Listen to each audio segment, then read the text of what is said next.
a cup of a good coffee.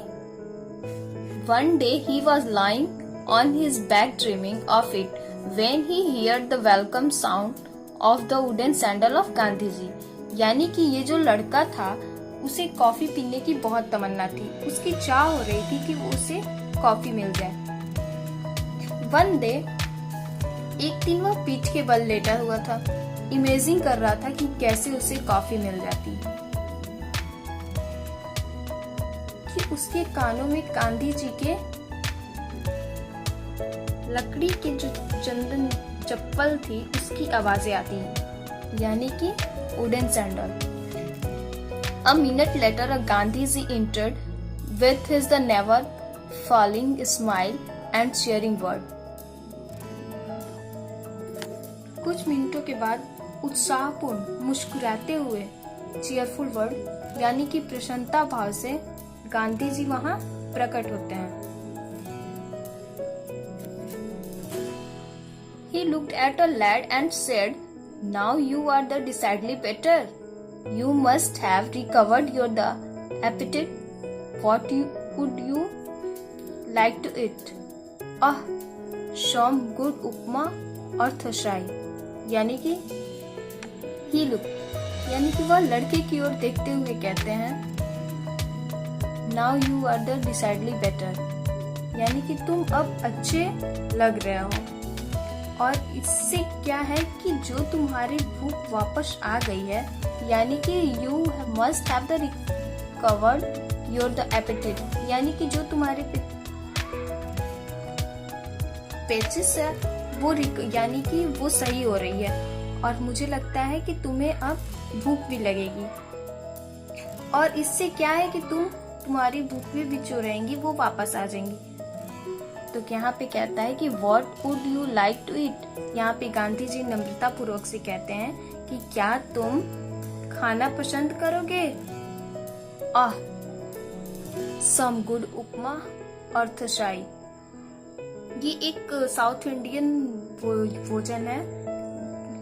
कुछ अच्छा उपमा या फिर थशाई मतलब होता है डोसा। डोसा, उसके बारे में क्या ख्याल है तुम्हारा? गांधी जी उससे पूछते हैं। Gandhi ji evidently knew all about the lad the partially for the two good old the South Indian dishes. Gandhi ji was laughing. The youngster had a sudden the brainwave. यानी कि जो गांधी जी उससे जब सवाल किए तो उसने अभी तक कोई रिप्लाई नहीं दिया था, तो गांधी जी को इस बारे में पता था। He knew all about the lad the partially for the two good old South Indian dishes, यानी कि गांधी जी को इसके बारे में पता था कि यह साउथ इंडियन है ये बालक, तो इसे ये दोनों साउथ इंडियन डिशेस पसंद होगा। गांधी जी वॉज लाफिंग, गांधी जी हंस रहे थे। The youngster had a sudden the brainwave, वो जो नवयुवक बालक था उसके दिमाग में अचानक से तरंगे उत्पन्न हुई। ब्रेनवेव यानी कि उसके दिमाग में कुछ आइडिया सूझा। Would I has a cup of coffee please? He blurted out. वो बालक को पहले से ही कॉफी को लेके काफी दिलचस्प था और उसे एक मौका मिल गया था, तो वो चाह रहा था कि इस मौके में मैं इसका फायदा उठाऊं। और क्या होता है कि Would I has a cup of a coffee please? वो जो बालक था वो कह रहे बिना कुछ सोचे, क्या मुझे एक कप कॉफी मिल सकती है प्लीज? अचानक बिना कुछ सोचे समझे वो बालक बोल देता है। ही ब्लर्टेड आउट, यानी कि बिना कुछ सूझबूझ के।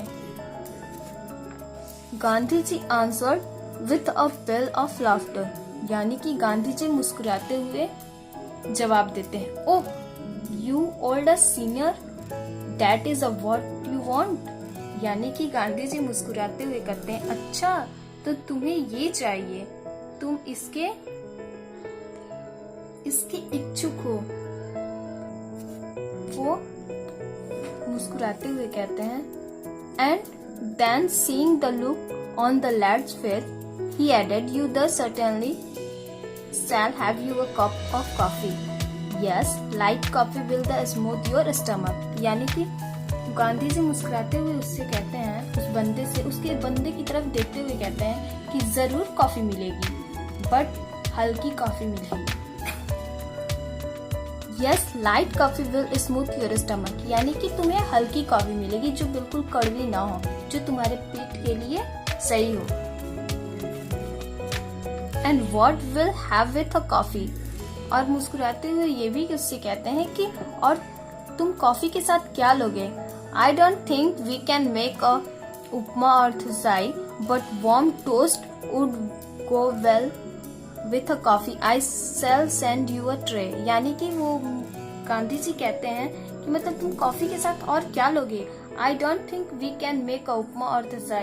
वो साउथ इंडियन था, तो गांधी जी कहते हैं कि मुझे नहीं लगता कि हम उपमा और डोसा बना सकते हैं, but warm toast would go well with a coffee.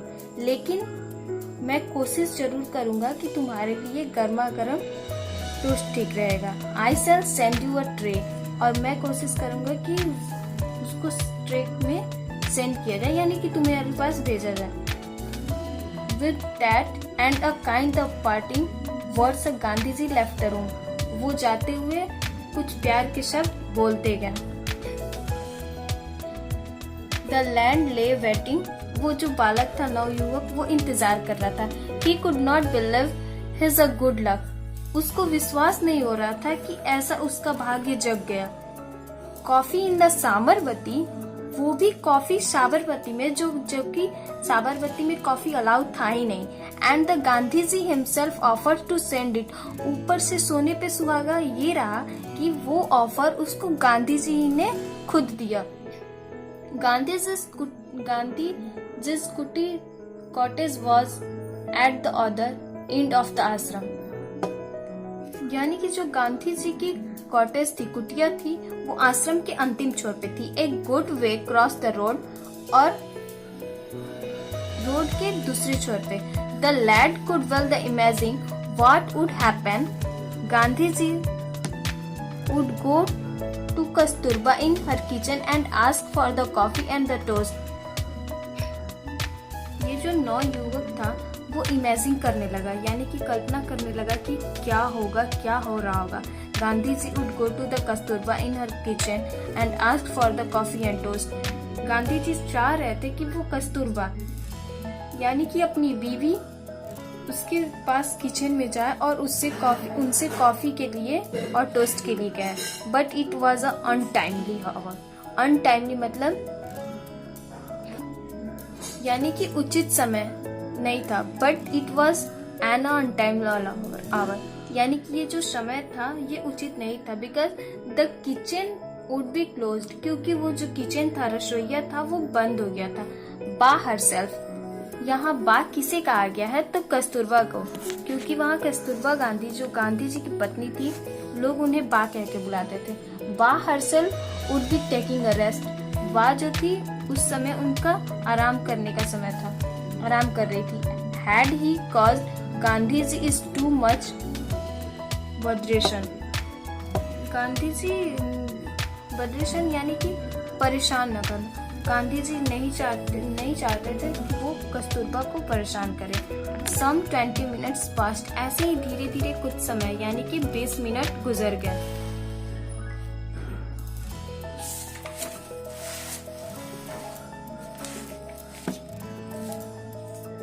Hoc what was the sound. Hark यानी कि एक आवाज सी आती है। The click of the Gandhi ji wooden sandal again. फिर से क्लिक यानी कि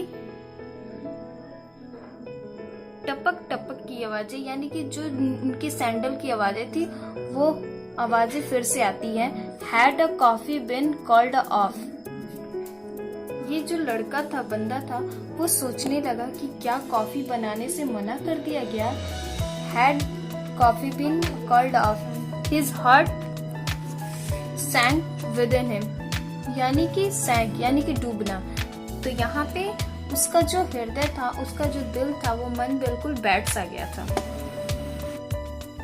but there was a Gandhiji carrying a tray covered with the white khadi napkin. लेकिन वहाँ होता क्या है कि गांधी जी एक ट्रे में सफेद रंग की खादी की नैपकिन से ढके हुए ट्रे लेकर आते हैं। द लैंड वॉज डेजर्ट यानी कि हक्का बक्का या मदहोश हो जाना, यानी कि वो जो बंदा था ऐसा लगा कि वो ये सब देख के वो मदहोश सा हो गया था। What had really happened? ये हो क्या रहा है? यानी कि वो बच्चा इतना जल्दी उधर से गांधी जी आ गए, लेट लगा दिए थे, समय लग गया था। टोस्ट और कॉफी बनाने में इतना समय तो लगता नहीं है, और लेट हो जाने की वजह से वो बच्चा थोड़ा खुद को उसको ऐसा लगने लगा कि नहीं, अब लगता है मुझे कॉफी वगैरह नहीं मिल पाएगा। उसका मन बिल्कुल बैठ सा गया था, वो उदास हो गया था। बट जैसे ही उसके सामने गांधी जी आते हैं और वो लड़का देखता है तो उन्हें लड़का जो होता है वो बिल्कुल मदहोश सा हो जाता है, उसको होश नहीं रहता। What had really happened? वो हक्का बक्का हो जाता है और सोचता है कि ये क्या हो रहा है। गांधी जी वॉज स्पीकिंग, गांधी जी बोल रहे हैं। गांधी जी बोले कि now here is your the coffee and the toast, अब ये रहा तुम्हारा कॉफी और toast. And mind you I made a coffee myself. Gandhi ji उससे कहते हैं कि तुम तो कॉफी पीते ही हो और तुम बता सकते हो और बताओ कि I made the coffee my self, मैंने ये कॉफी खुद बनाया है। Now like a good south Indian will you the certify I can make a good coffee. यानी कि वो कहते हैं कि अब तुम साउथ इंडियन, यानी कि उस लड़के को कहते हैं कि अब तू बता कि मैंने ये, मुस्कुराते हुए लफ्जों में ही कहते हैं कि अब तू बता कि मैंने ये जो कॉफी बनाया है ये कॉफी अच्छी बनी है। बट विस्पर्ड द लैड, लेकिन वो जो विस्पर्ड यानी कि वो जो बच्चा था, वो लड़का था, वो फुसफुसाते हुए कहता है Why did you not ask someone else to bring this for me? बड़बड़ाते हुए वो बच्चा धीरे शब्दों में ही कहता है कि ये जो आप लेकर आए हैं कि आप किसी और से भी तो भिजवा सकते थे। I am so very sorry I put you to his the trouble. Trouble means परेशानी, यानी कि वो बच्चा कहता है कि जो आप ये ट्रे लेकर खुद आए हैं ये आप किसी और से तो भिजवा सकते थे ना, और किसी और से भिजवाने के लिए आपने कहा भी था। I am so very sorry, I am so very sorry, यानी कि वो बच्चा कहता है कि मुझे क्षमा कर दीजिए। I put your to this trouble, यानी कि मेरा मन आपको परेशान करना नहीं था। Now shed a Gandhi ji do not run your a coffee. Gandhi ji कहते हैं कि अब तुम इस कॉफी को बर्बाद ना करो, यानी कि cold coffee is a bad coffee, ये कॉफी अगर ठंडी हो जाएगी तो ये अच्छी नहीं है। यू सी बा was the resting. Mahatma Gandhi कहते हैं कि बा वॉज रेस्टिंग, यानी कि जो तुम देख रहे हो ये जो तुम्हारी बा है वो सोई हुई थी। And I did not dare to disturb her, और मैं नहीं चाहा कि मैं उसे परेशान करूं। And then he said suddenly, well I shall leave you now. Well, अच्छा अब मैं चलता हूँ। some will come for the tray, कोई आएगा और इस ट्रे को ले जाएगा। with that off he went, अगर जब तुम देना चाहो। the coffee was light but excellent, वो कॉफी जो थी वो हल्की थी, यानी कि उसका स्वाद जो था वो कड़वा नहीं था और अच्छा था। the lad sipped as if it were a nectar, वो जो बच्चा था उस कॉफी को इतना चुस्की लेके पी रहा था कि जैसे लगे कि वो अमृत पी रहा हो। Nectar, look at here, nectar, अमृत पी रहा हो। But he was troubled his mind I saw Gandhi ji opening the kitchen, लेकिन वो बच्चा था, वो कॉफी तो पिया लेकिन वो थोड़ी बहुत उसके अंदर, मन के अंदर ऐसा लगा कि नहीं मैंने ये ठीक नहीं किया, मैंने परेशान किया है। हिज माइंड आईज सा गांधी जी, उसकी जो दिमाग की जो आंखें थी, यानी कि वो सोचने लगा, इमेजिन करने लगा कि Gandhi ji opening the kitchen, kitchen को खोले होंगे और लाइटिंग द स्टोव को जलाए होंगे, making the coffee and the toast and carry to him. यानी कि उसके लिए कहवा बनाए होंगे, कहवा बनाए होंगे, टोस्ट लेकर आएंगे, जबकि वो खुद लेकर आएंगे। All in the order not to disturb other at the untimely hour, और इसमें कि उन्होंने किसी अदर को डिस्टर्ब ही नहीं किया। ही वॉज ओवरवेल्म, यानी कि वो जो लैंड था वो बालक ये सब सोच के आत्मविभोर हो गया। ओवरवेल्म, ही वॉज ओवरवेल्म, यानी कि वो बच्चा जो था वो सब कुछ सोचा कि मैंने एक कॉफी के लिए उन्हें इतना परेशान कर दिया। Student, here your chapter is finished.